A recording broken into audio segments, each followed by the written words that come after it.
when the anxiety came back, I was the easy target because, a 12-year-old who's crying, who wants his mom because, he's scared and he doesn't know what to do, is going to get made fun of, most likely. I didn't have somebody to come up to me and hold me and grab me by the shoulder and say, I got you this week. I'll be here for you. And that is kind of what launched the following 3 years, which was bullying day in and day out.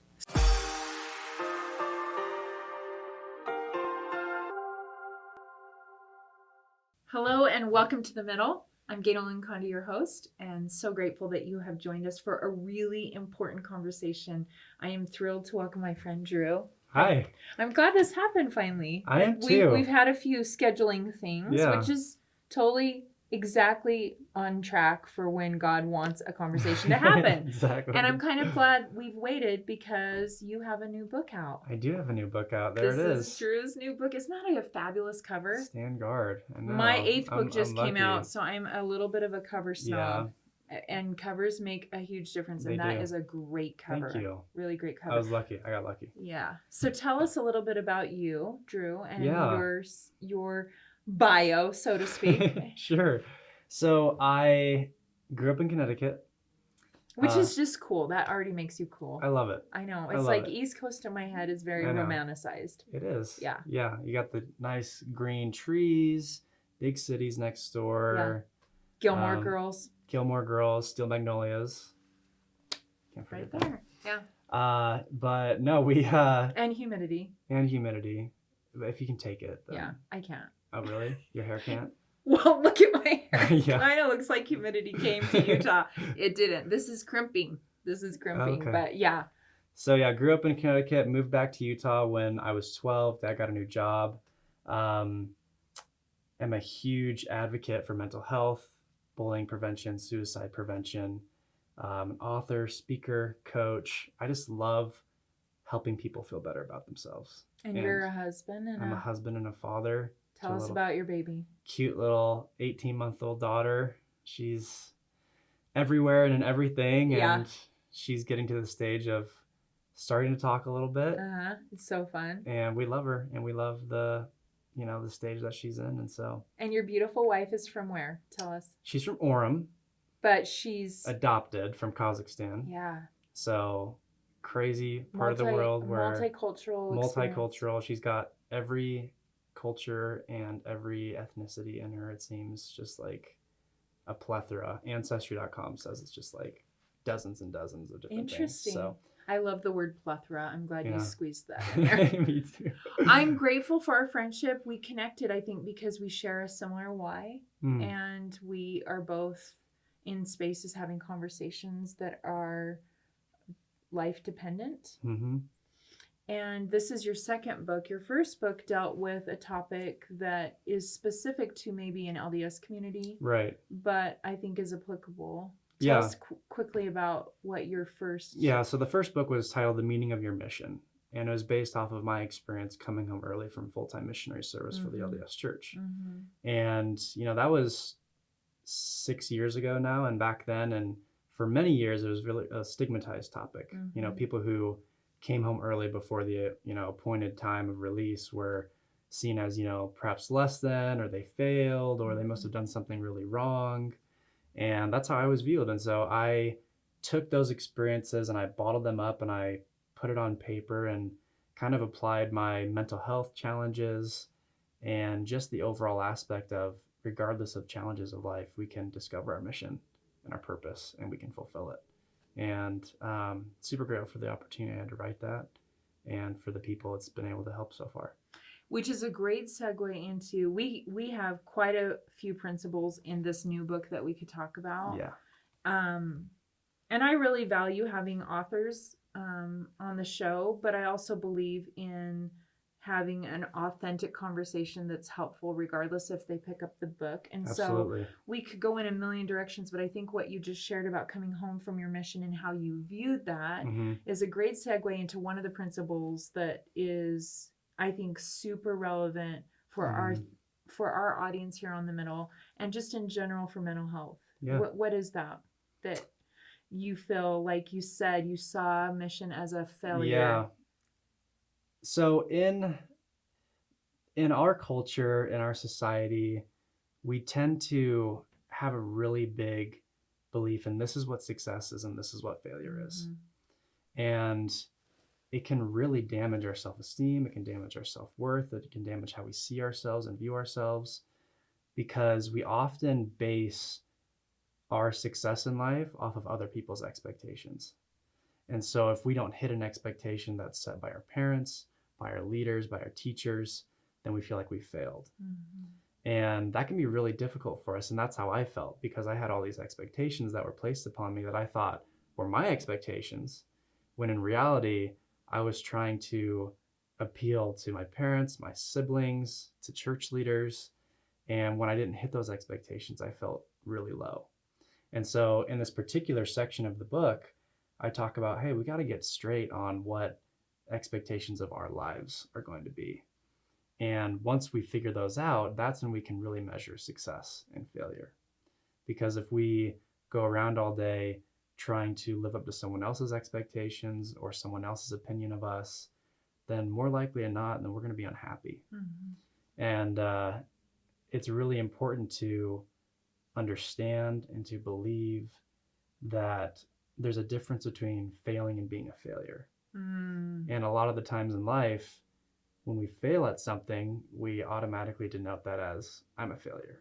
Right. When in reality, it's just, no, we failed. We didn't live up to, the expectations we placed upon it. And so I try and destigmatize the topic of, you're not a failure until you stop trying. If you continue to get back up, regardless of if it's a negative habit, if it's smoking, if it's pornography, if it's, binge eating, whatever it is, all the things, as long as we get back up and keep going and try to do the best that we can, we're not going to fail. I appreciate you talking about this reframe. We had an episode on the middle where I talked about making mistakes and all the great inventions that came because of a quote unquote mistake. And I have a daughter that's starting her senior year this year, and she, like most of us, aren't comfortable with the idea of making mistakes. So that's the theme in our home right now is make mistakes meaningful and magic. And it was a very long phrase on the word board that I have in my house. And she was like, okay, I'm going to try to ease into it and lean into it. So I hear from you that that experience of quote unquote failing, that one of the ways in which you have reframed that is you've checked in with, is it based on a value of my parents or society or my culture, my church culture, or is it something I really, really value? Would you say, other than coming home from a mission early, what would be another experience that really taught you that reframing a quote unquote failure has been helpful for your mental health? Of course. So going back to writing the first book, which is a process, let me just say. It's a process. It's a very long process. It's like giving birth, no offense to those that aren't birthing parents, but right? Yeah, absolutely. It is, right? Yeah, totally. And once I kind of had the idea that I wanted to write a book, I didn't know the process. I thought, it seems pretty seamless, and all you do is write it and you submit it, and someone picks it up or whatever. But it was a 5.5 year long process to be able to understand what I wanted to write, rewriting, re-editing, submitting it, having it rejected, 4 or 5 times. And about that third time that it was rejected, I was told, it's too much of a niche topic. We don't think it'll sell very many copies. And I had to really decide for myself, okay, am I gonna go for this? Do I really believe that this is something that's important for people? Or am I going to just kind of let it fall by the wayside and just say, I tried and I was told that, it's not my time and maybe I should just put it on the shelf for now. And I decided, I'm going to go all in because I felt like it was an important topic for people to understand and to live by. And so the failures, the rejections were really stepping stones to get to where I needed to be. And that totally reframed my mindset around failure because I chose to see it as we're just one step closer. We're not one step further away. We're one step closer to understanding it, to learning it. And that's what I wish teenagers understood about failure. Yes. It's that you're not taking a step back when you fail. You're actually taking a step forward because you're learning from it in a way that you didn't know before. So amazing. And it's super powerful, I think, for all age groups, but I think especially for teenagers that think that high school is their forever life, right? And I love your awareness that, especially in the book publishing world, the great publishing stories always have a failure backstory, right? And that you gained more awareness and learning instead of being so outcome based is what I hear you saying. That it's more the offering and the process that's crucial. The process is so important. So let's jump to another part of your story, which I think is super helpful for, especially for teenagers. And that is the experience you had with being bullied. What do you want to share, and what do you share in the book about that part of your story? And I've heard you share it publicly, and it's a really tender topic right now. Yeah, it is. And there's more ways to bully now, I think, and with social media and technology than back in the day. When we had no Google. Back in your day. We had to wait. I always say we had to wait to go to school to realize we had missed out on the party that weekend. Like there was no posting about it. You had to sit in lunch or walk down the hallway and listen to the whispers to find out. You couldn't just pull up your phone and go, "Oh, I didn't get invited." And they're totally bad mouthing me, right? So absolutely. What was your experience, which was more recent than mine? Absolutely. Well, and just an interesting statistic is in the last year, 2020, since the pandemic, cyberbullying has risen 300%. And that alone is just shocking, insane.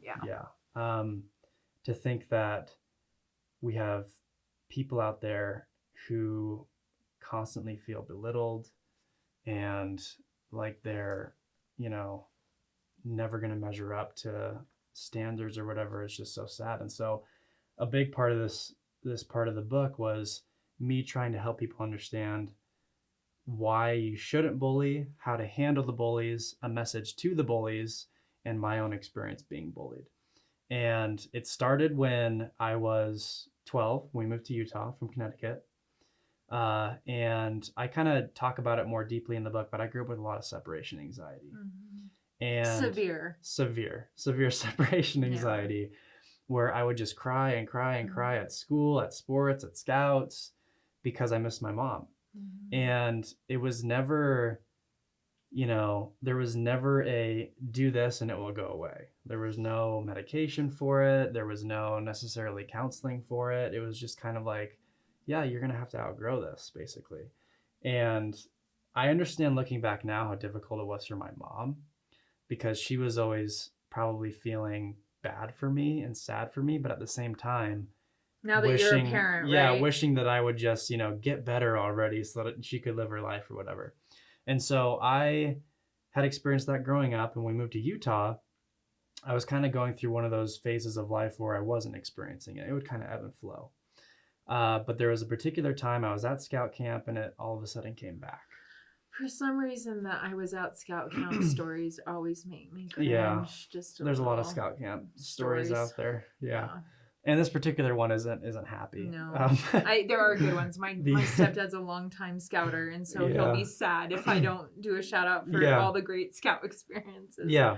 But for you, it was not. It wasn't. And I woke up one of the mornings, and like a snap of the fingers, it was just back. All the anxiety, all the homesickness, all the fear, all the panic.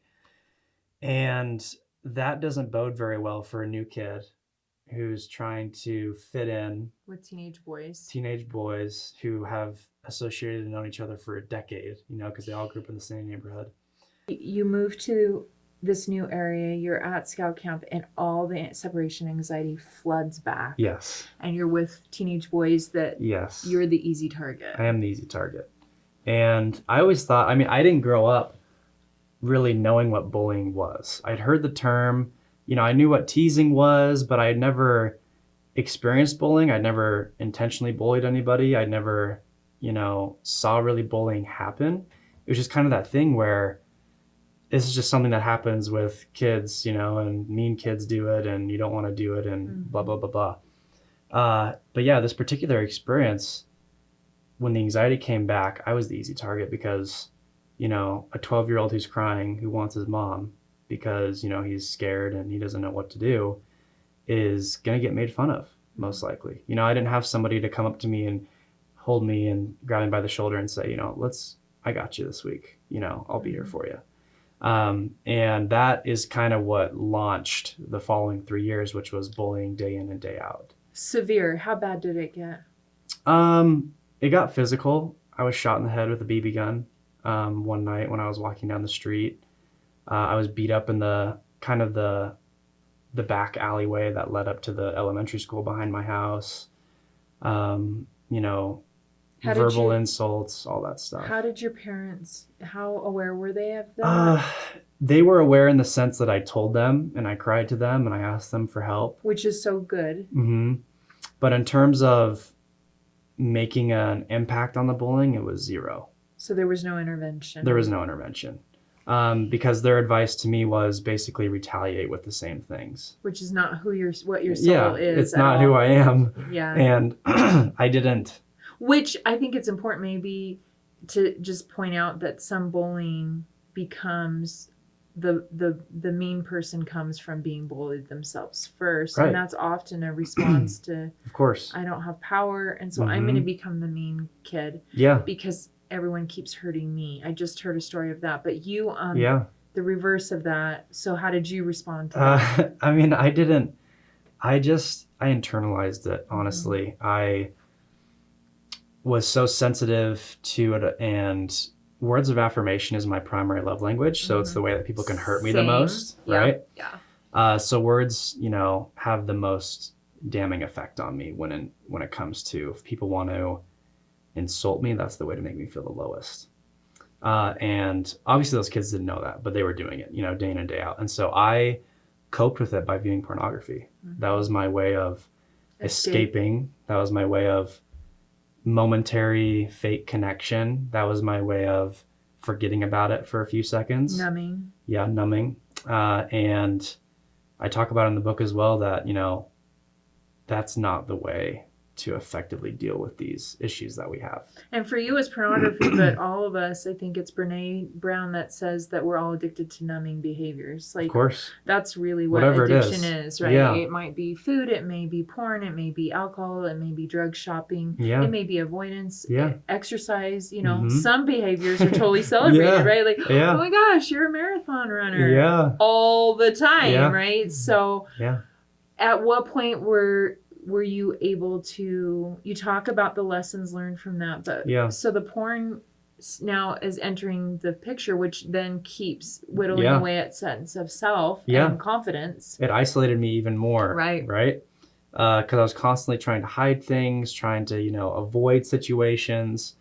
And so the porn and the bullying lasted till I was probably 16 and a half. And at that point, my parents actually moved. They moved houses. Just for different reasons. And so that put me in a new church, that put me in a new neighborhood. And then that's when the cyberbullying started, because, you know, they had phones now and social media and things like that. And so that didn't, you know, have an influential, a positive effect on my life. It made it really bad. But I kind of, the climax of everything is going through all this day in and day out, experiencing these just soul-crushing self-esteem issues, and just hoping and praying and wishing that it would all stop. And one particularly hard day, I came home from school, and I put my backpack on the ground, and I walked upstairs to my bathroom, and I just turned on the light, and I looked at myself in the mirror for 5 seconds or 10 seconds, just thinking about kind of the last 4 years kind of just flashed across my mind. And I just looked at myself and I said, I will always try to be kind to other people because I never want someone to feel the way I felt. And that was when things changed for me. Not because the bullying just stopped all of a sudden, but because I had a purpose. I had a why for going through the bullying. So I had a purpose. I had a why for why it was happening to me and what I could utilize to turn that pain into gain for my future. Mm-hmm. And so I talk about that. I talk about how kindness isn't weakness. You know, sensitive people aren't weak people. They just have a different soul, a different personality, a different way of dealing with the world than other people do. And for anyone who is bullying others, you need to realize that it's not making the world a better place. It's not doing anything to positively influence those around you. And you may feel like you need control, you may feel like you need power, but actually it takes away from your power. It takes away from your control in the long run. And people will look at you as that person who just always bullied them. Well, I think it's important to know, hurt people hurt people. And so we're all walking around interacting based on unresolved trauma. Yep. That's really how we show up in the world. Yeah. And I would just echo that you are kind. And that has become, I think, one of the first things that people will feel from you is your kindness. Yeah. And I think oftentimes, especially for teenagers, to let them know that there's so much of the story still to come. Yeah. And that, like you said, there's pain in the purpose, right? Or pain in the gain, you said, right? That oftentimes where we're hurting is where we can help. Absolutely. And you've done that. And you've taken those experiences in your life from just this conversation. I can feel those that are being validated in that place of being in the middle, right? Yeah. They're not on the other side yet, where they're like, they're going through it. Good, look at me. I am going to take this experience and help the world. What do you want to share in kind of closing, that for someone that is in the middle still, maybe of feeling like they've failed one too many times, or the bullying, they haven't found the way out, because you did find a way out. Yeah. And you've put it in a book, and you speak and you share these messages. How does that fit into maybe what you do every day? Yeah. Our manna question here on the show. Yeah. Or what would you say to someone that's still in the middle and they're not to the point yet where they're like, oh, look, I am now going to be the kindness ambassador? Sure. Hold on. Yeah. I think that so often in our society, in our culture, we always feel like we have to be proactively doing something. And so we forget that we can just hold on and be still. And we can be comfortable with being uncomfortable. And in a situation that is not necessarily in your control, that's kind of what you have to do sometimes, is just work on yourself. And it's painful and it's hard and it's uncomfortable and it requires patience. But I talk about it in terms of the bullying specifically. If you're in a situation that you can't readily get out of, focus on doing something really well yourself. Focus on becoming a better version of yourself. Focus on being the best student you can be. Focus on being the best at a sport, the best at a trade, the best at, a dance or something. Because eventually life will get better and you'll look back and you'll say, oh my gosh, I'm so glad that I focused on myself. I'm so glad that even though it was really hard and painful, look where I am now and look where the bullies are now. And in terms of the manna moment, I would just, there's so many things that I could say, but one of the things that I've tried to live by in my life is, in terms of also holding on, is one day you'll be able to share your story with others and it'll become their survival guide. And I didn't know when I was going through everything that I'd be sharing my story one day, because I wanted to repress it. I wasn't comfortable sharing that vulnerable side of my life. But now that I've gotten to the point where I can do that, being able to share that story and be open about it is a way to help so many people, because so many people struggle and suffer in silence. And to know that they're validated and that they're heard and that they can be helped and healed and that there's hope can save their lives. I love that. I would amen everything you just shared, that after Meg died by suicide, and even every day with chronic illness and other things, if I turn out and see who needs something I can offer, it is life-saving for me as well. Absolutely. So I love that manna. We have not had that answer before. Good job, Drew. Where can people find more about you and find this amazing book? Yeah, so I have a website, drewbyoung.com, drewbyoung.com, or they can just go on Amazon, find me on social media. I try to share hope and vulnerability and inspiration for people who need it. Thanks, brother. I feel like you've done that today, and I love that you invite people to hold on. I think I just did this morning the post on waiting Yeah. and the power of waiting, that sometimes it feels like you're not doing anything by just waiting. And that doesn't mean we don't tell parents or a school advisor if you're being bullied or if you're struggling with addiction, but it is about holding on. Yeah, sometimes. absolutely. So thank you. Thank you. I love you. I love you too. Thank you for joining us. Please share this episode, especially if you know someone that's struggling with addiction, depression, bullying, and they're feeling that, maybe you're not even aware exactly how bad things are for them because they're still in the hiding phase, right? Share this episode. That's the power of doing shows like this, that you don't have to have an excuse for having the conversation. You can just share an episode and you never know what happens. So thank you again for being with us here, wherever you're at, whatever middle you're in. We'll hopefully see you again soon. I'm going to say that again. No matter what middle you find yourself in, we would love to have you join us again next week on The Middle.